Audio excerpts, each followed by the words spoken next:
Home Safety, thank you for tuning in. My name is Sabina Mandi and you are welcome. Becoming a mother is one of the joyous moments for every woman, but the challenges associated can be burdensome and sometimes may even lead to emotional instability. But if you are a woman, you know that one of the exciting moments and challenging ones, of course, is right after childbirth. Ms. Rabiatu Aferiwa Asariminta is a registered midwife and a health education advocate. She is discussing with us the support systems and postpartum depression. You're welcome. Thank you. Most of the times, I wonder why my guests decide to choose a certain profession. So tell me about yourself and why you decided to choose midwifery. Well, like you mentioned, my name is Rabiatu Aferiwa Asariminta. I'm a registered midwife in Ghana. I think I had this obsession with babies. And so I felt that maybe I initially wanted to be a teacher. Oh, okay. And then I was curious about how babies actually come to being. So I asked around and then I was told that, okay, you can try midwifery. And also had this concerned obsession with wanting to know and make sure that people around me are quite healthy and okay. So, our school, Armed Forces in our now forces, it had this counseling unit that I went there and then we did some deliberations and then I was guided to choose my profession. So that's how I became a midwife. So you started from passion, you became a designer, following it. Mm-hmm. Wow. Okay, then let's continue from supporting people, making them feel comfortable. What actually are support systems? Well, support systems are infrastructure or let's say amenities built for society to progress in terms of, health, in terms of finances and education. In Africa, we don't necessarily have really good support systems, starting from the family to the society and then the government. It's not necessarily tough or, let's say, solid enough. So you have to also build on your own kind of support system. Good. Now to our topic, postpartum depression.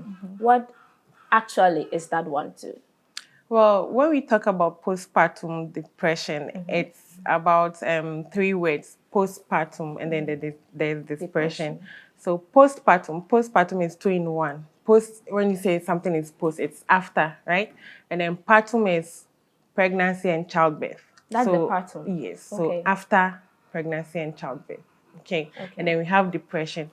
Now, depression is a state of the mind, a mental state where you can say that the brain or your mental health is a little bit altered or jammed a bit. Right. Not because you are crazy. Usually when we mention mental health, people think about craziness, people think about lunacy, madness. No, that's not it. So just like you can have malaria, just like you can have cold, once a while your brain also goes through its own stress. Doesn't mean that it happens to every individual. Single human being on earth. Once you start living, till the time you go, you experience a form of mental disorder. Exactly.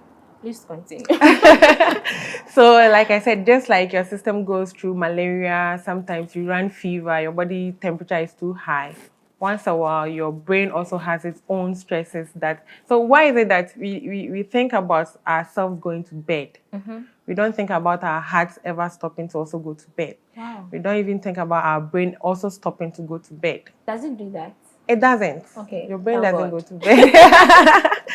So it's always working. It's always working. Imagine an engine always running.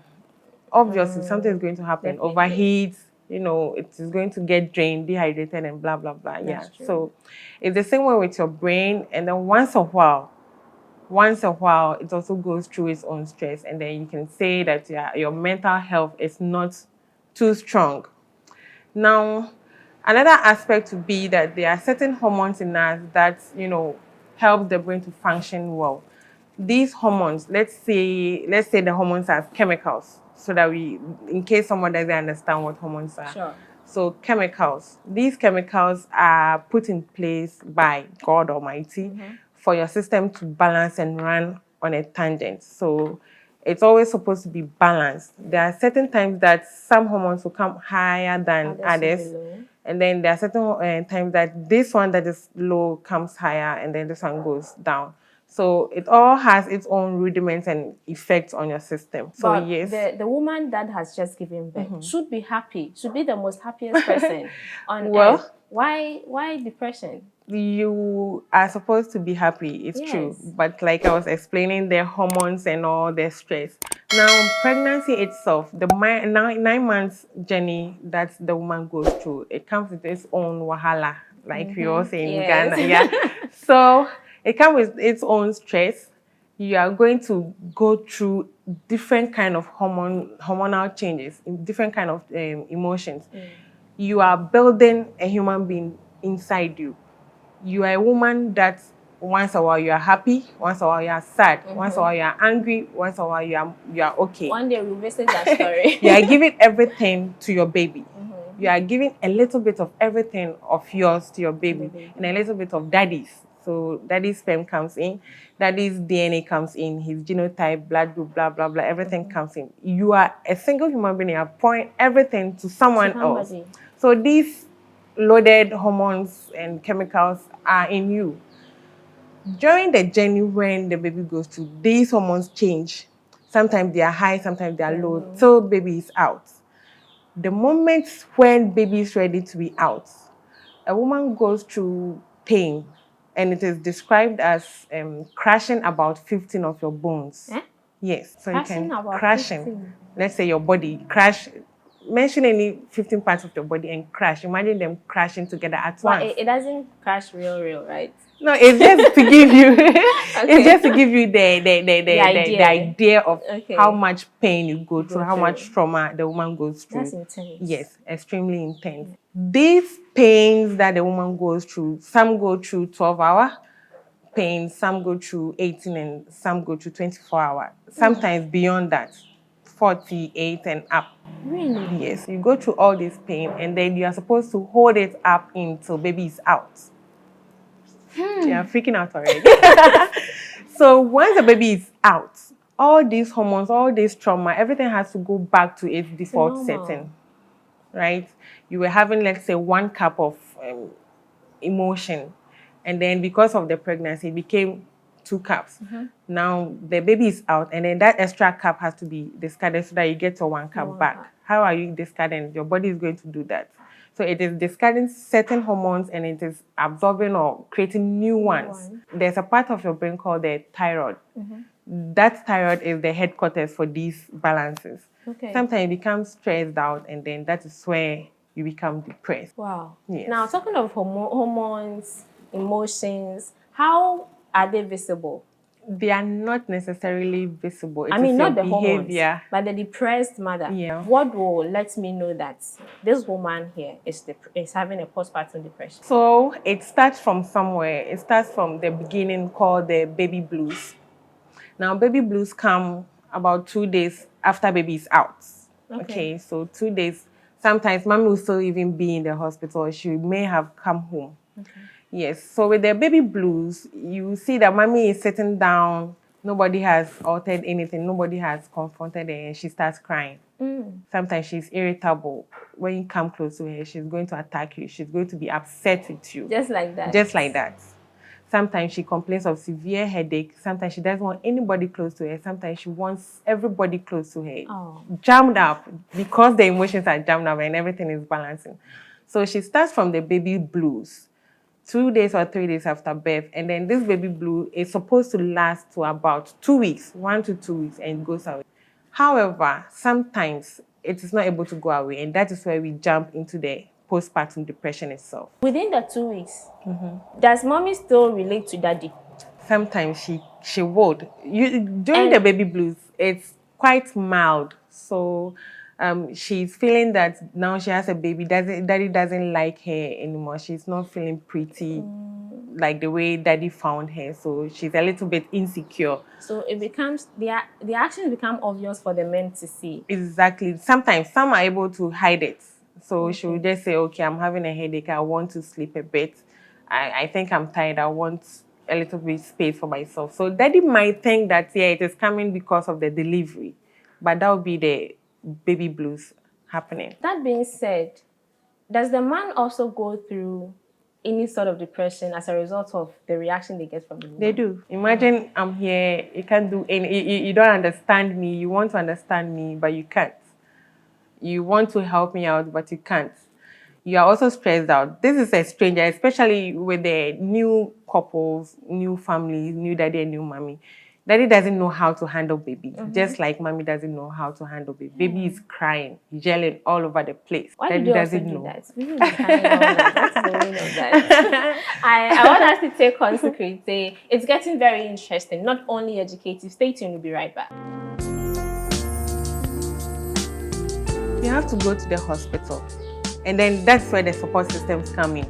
The family is your first support system. So daddy has to identify that there's something wrong with you. Grandma has to identify that there's something wrong with you. But usually we can't identify because we don't care. It's all happy, happy, happy. And then because you don't have that space to reach out to someone, you also tend to tag everything inside you. Okay, I'm going to do okay soon. I'm going to be okay soon. You want to reach out, but you don't know how to reach out. So all these things affect the mother. But in places where there are support systems, you identify that, okay, my wife is not doing so good. She used to be very cheerful, but now the cheerfulness is a bit off.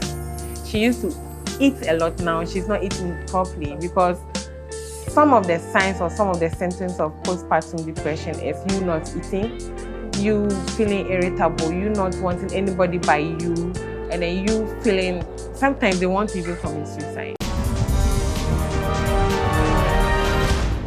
Thank you for staying. Now, I mentioned why the babies do cry like that. Yeah. Do they turn blue? Regarding the baby blues you mentioned. Oh no, they don't turn blue. They themselves, they don't turn blue. Yeah, they're all pink and bubbly and bouncy. Why did they worry? So a baby has to cry. Now, when the baby was they have to cry. Yeah, it's necessary. It's very important. Why if you have your baby and your baby's not crying, you should be worried. Yeah. So this is it. When the baby was inside you were doing a lot of stuff for the baby. You were breathing, you were eating, you were doing everything at all for the baby. Maybe baby will have to just learn how to poo-poo down there or wee-wee down there inside and play. Me. Yes. The baby will poo-poo inside you. Quite learn how to do it. So now when baby comes out, baby is supposed to know how to do all these things by itself. Oh, okay. And it starts from breathing. That is why when the baby comes out, the midwife will take the baby out and slap their feet just to make them alert. Yes, and then they would expect the baby to cry. When you cry, you open up your lungs. Now the lungs were closed up because mommy was doing everything. Now you have to open up your lungs and be able to breathe by your own. The more the baby breathes, the more its lungs open up and become strong enough for the baby to survive. Is that the source of their cry? Yes. They feel a sort of pain in there? They don't necessarily feel pain. They just cry and it's fun. To them, To them, yes. It's just their survival skills, learning how to survive on their own. So they have to cry. The more they cry, the more their lungs open. It's another way they communicate. They think they are communicating with you. I see. Yeah, they wish they were talking, but that's how they are communicating. Because around, let's say, 6 months inside you, they can identify daddy, they can identify you, they can identify anybody around at 6 months. They know when daddy is happy, they know when mommy is happy. Your touch, when daddy touches your belly, they know daddy is not happy. When daddy attacks you or is a bit abusive, they know. So sometimes when you deliver the babies, they come and then they don't really want to go to their daddies. They cry hysterically when daddy picks them. And then when mommy or anybody else picks them, they are quite calm. Wow. Yes, they can identify those energies around them. I'm amazed, but I don't want us to delve deeper into the baby's issue. Yes. We'll come to them some other time. Sure. Regarding the mother again, what role can the family or friends play to resolve this? It depends on the knowledge that all those around her have.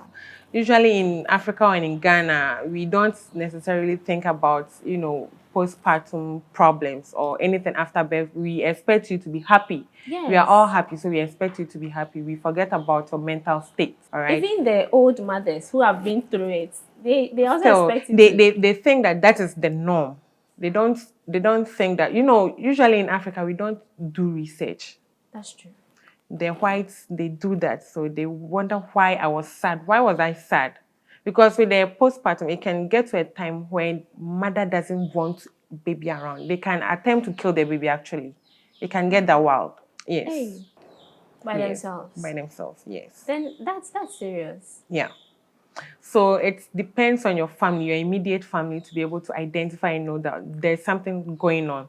And then you come to the hospital and then we attend to you. So with the hospital team, you have your midwife around, you have your nurse around, you have your public nurse around, you have your doctor and then your psychiatric nurse or doctor and then your psychologist. They come as a team. So you come to me as a midwife, I see you, I ask you, okay, so you went home yesterday, how are you feeling today? You're saying, yeah, okay, I'm going to ask you to come back in a week's time. Now, when you come in a week's time, I'm observing you physically as you sit. Your demeanor will tell me if you're okay or not. How you handle your baby, hold your baby will tell me if you're okay or not. I'm going to ask you specific questions. How is the family? How is the environment like? Are you happy to see your baby? Is daddy happy? Your feedbacks will let me know if I have to send you to your public health nurse or your psychologist or psychiatrist. Now, to new mothers who happen to be single mothers, the man is not in the picture. They have no idea what's the aftermath of childbirth may be, and they're experiencing some of these things. What would you say to them? It's dangerous. It's extremely dangerous because even outside in developed areas or countries, they still have a third party, a nanny, coming in to assist them for at least 1 to 6 months. Does that mean it's not advisable to be all by yourself? It's not at all. It's dangerous. Very dangerous. One, you don't even know how to handle the baby yourself. You might even make the baby pass out. How you feed the baby would cause that. You don't know how to handle yourself by yourself. There are some treatments that you have to go through right after childbirth. You can't do that on your own. You need rest because that's 12-hour to 48-hour stress. It's not a joke at all. Not at all. You have to treat that too. And if you're doing everything on your own, even with support systems around, you are not seeing top, let alone you alone. Hey, then the whole nation should come to my aid because I'm freaking out here. Yeah, so it's dangerous to do everything by yourself. You need assistance. Whatever you do, no matter how superpower you have, you need someone by you. How is the relationship between midwives and their clients? I'm asking this because you mentioned there is a 8-hour pain, 12-hour pain. Now, who is suggesting? Who is World Health Organization? is suggesting that the mother stays at the hospital. I mean, under the supervision of health care providers, 24 to 48 hours. Then you let them go. Yeah.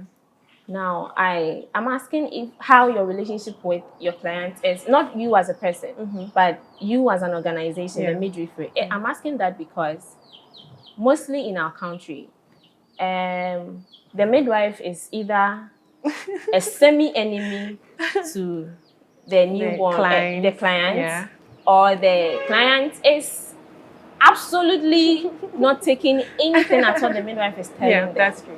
Why does it happen like that? What causes that? So there's misconception. Everyone out there in the Ghanaian society thinks that midwives are wicked. Yes. Nurses are wicked. Indeed. They are. Not necessarily, they aren't. So we go in as humans first before professionals. Okay.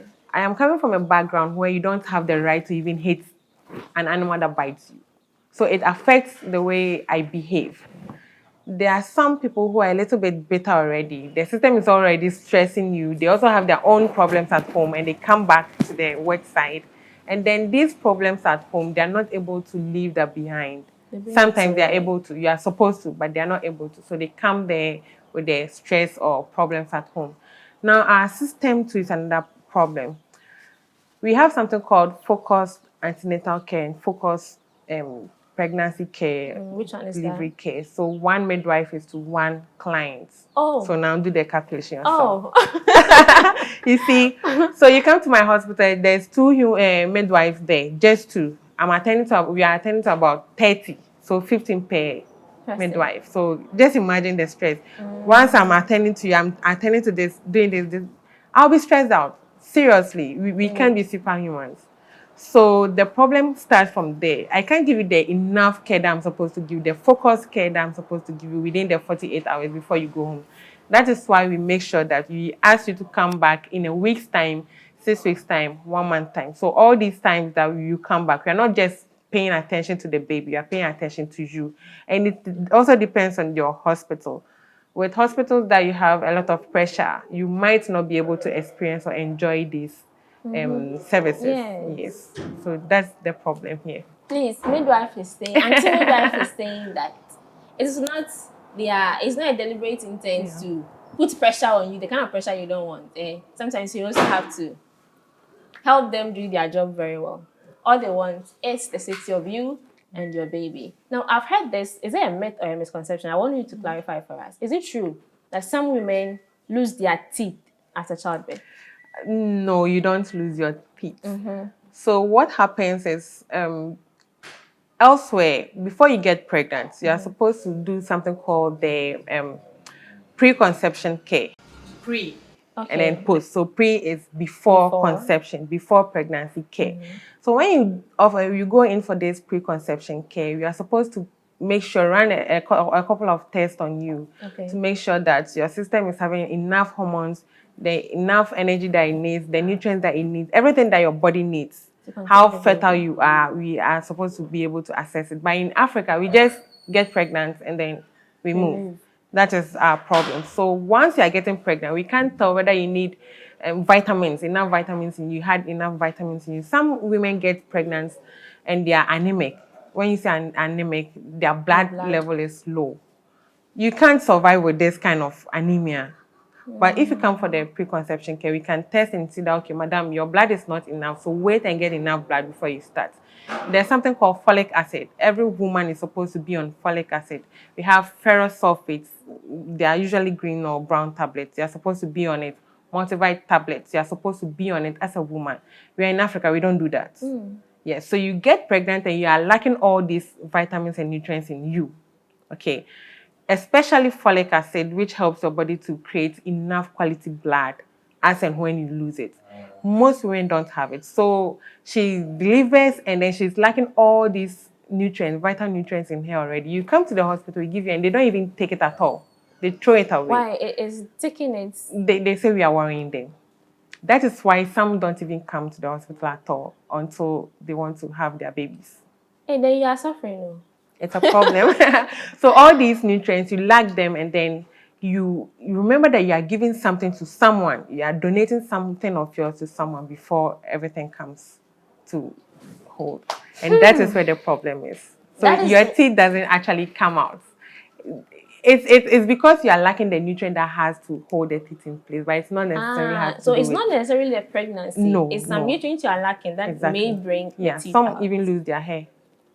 Yeah. Topic for another day. Interestingly, we are wrapping up now. Your final words, where we can get in touch with you. Obviously, we would want to have your care, so let's know how we can get in touch with you. So you can get me on most of the social media networks around, so Facebook, Instagram, and then Twitter and all. Afariwa Asariminta on all of them. And then I have this health educational page that I run on WhatsApp. So we run from ages 15 up. Anything you want, any assistant when it comes to health, just reach out to us and then we'll get back to you. Okay, so then the WhatsApp number. So 0264 110070. Is that simple? That's simple. Yes, we are all going to join. The way we worry is we are wrapping up the show. It has been interesting. Continue to watch our videos. Subscribe if you haven't, and let us know how helpful these videos are to you. Shout out to SM behind the camera. He's Rich, my producer. My outfit is by Joyce FC. Their info is on the screen. So we meet again next time. Remember to think safety, teach safety, and practice safety.